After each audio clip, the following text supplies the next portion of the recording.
স্বাদ মতো আর মন মতো একটা তরকারি হলে ভাত কিন্তু বেশি খাওয়া যায়। আমি এখানে যতটুকু ভাত নিয়েছি, আমি কিন্তু পরে আরও একটু ভাত নিয়েছি, আরও তরকারি নিয়েছি। কারণ খেতে আমার খুবই ভালো লেগেছে। কচুরমুখিটা আমাদের বাসায় খুব কম কেনা হয়।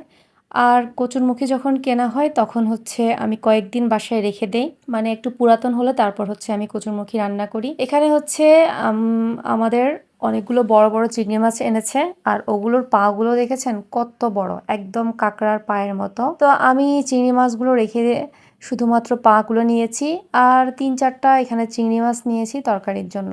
আর আমি এই তরকারিটা রান্না করব একটু বেশি রসুন দিয়ে আর একটু ঝাল ঝাল করে রান্না করব।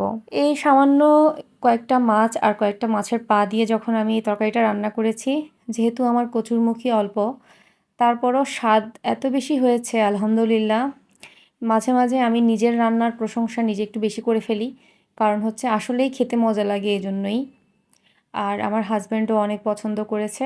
আমার মেয়ে এমনিতে কচুরমুখী খায় না, কিন্তু এই চিংড়ি মাছ আর চিংড়ি মাছের পা কিন্তু সে খেয়েছে খুব মজা করে। আচ্ছা, আমার তরকারির কালারটা দেখে আপনাদের কি মনে হয়েছে? তরকারিটা মজা হয়েছে?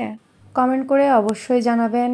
আর সাথে এটাও বলবেন যে আপনারা কারা কারা কচুরমুখী খেতে পছন্দ করেন আর কারা কারা হচ্ছে বড় বড় চিংড়ি মাছের পা গুলো খেতে পছন্দ করেন।